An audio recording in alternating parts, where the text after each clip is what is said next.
Today we're going to collect together a lot of the information we've learnt about phrasal verbs with on. This will just be the first lesson because I have another board full of phrasal verbs with on. There are hundreds and hundreds of phrasal verbs with on.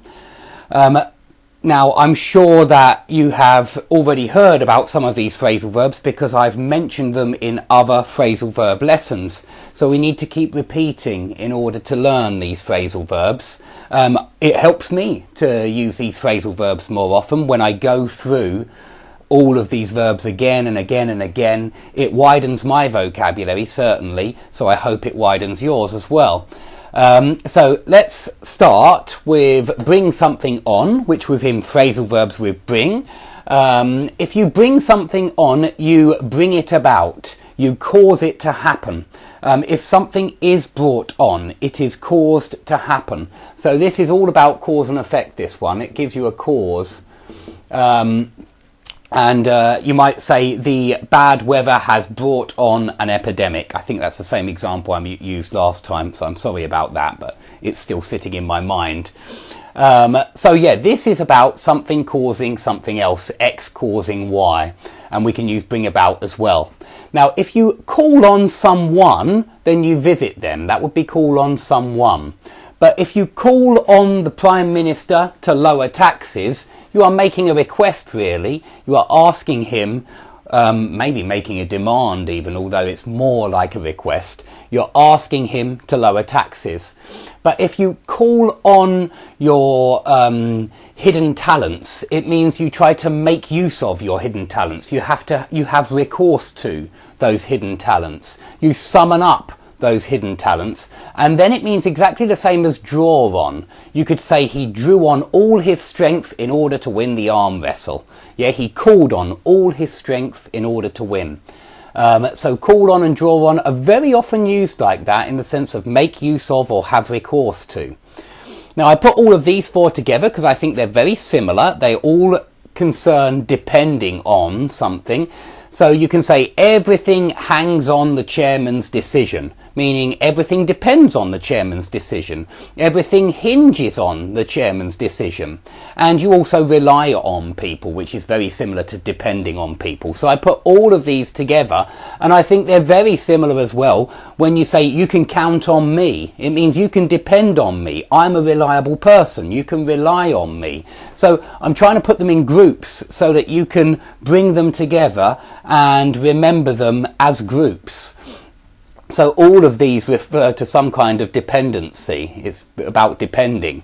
All of these ones are phrasal verbs with talking, and I have banged on about these phrasal verbs many times, and it's because they're really common. They're really often used.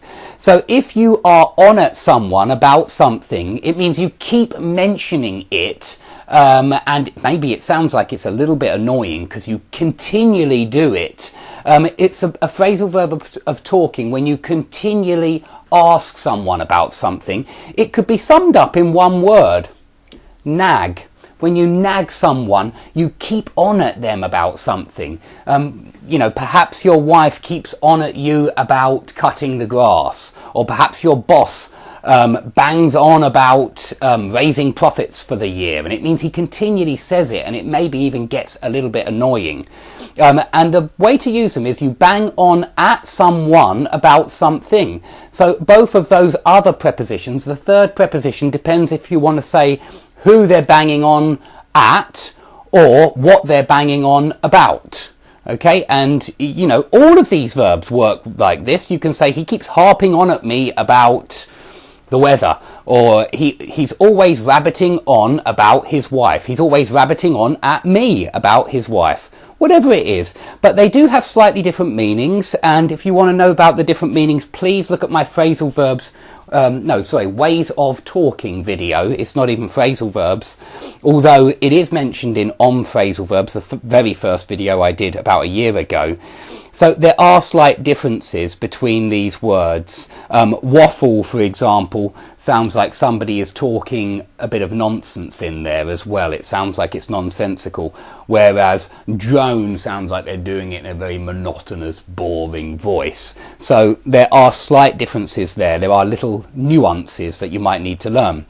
Now, if somebody dwells on the past, it means they're fixated with the past, and the past collocates very well with dwell on, but it doesn't have to be the past. You could dwell on a former girlfriend, and it means you can't get out of your head. You're obsessed with her, your mind is fixed on her, and you keep dwelling on the past. You're dwelling on your relationship. That relationship is weighing on your mind. If something weighs on you, then it's a burden. It's a burden. It's on your shoulders. It's weighing on your mind, usually. It's not you. You don't often say weigh on as a physical burden. You don't normally say this bag is weighing on my shoulders, but I suppose you could. There's nothing wrong with that. But it's very often used metaphorically about some kind of burden which is weighing on your shoulders. So I thought they were quite similar, because when you're obsessed with something and when you have a burden that's weighing on your shoulders, I think that quite often they're fairly similar. Not exactly the same though. Now, if you use keep on, go on, carry on, they're all about continuing, and so are drag on and play on, although they are slightly different. Keep on, go on and carry on would just mean continue. However, if you say the meeting dragged on for 3 hours, it means it continued for 3 hours and it was boring. When something drags on, it's boring. Your maths lesson might drag on. I hope it doesn't, because it's an interesting subject. But if you say the maths lesson dragged on for an hour, it means that it was an hour long and it was really boring. Now, if the referee tells you to play on in a football match, that means continue playing. And so I thought it was very similar to these ones. But there is a second meaning of play on. And I'm going to do phrasal verbs with play in a future lesson, because they're actually very interesting. There are a lot of different phrasal verbs with play. And when you play on someone's fears, you exploit that fear. You exploit a weakness when you play on something. And so advertising plays on our fears and our hopes as well. It exploits our fears. It uses them in order to sell more product.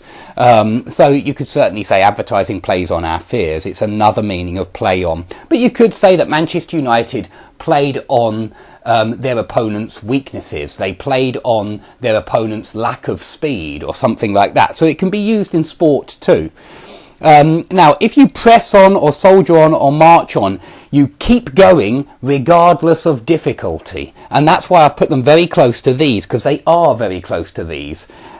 So you might say, let's press on and get this project finished, meaning let's continue in spite of all the difficulties and get it finished, get it sorted out.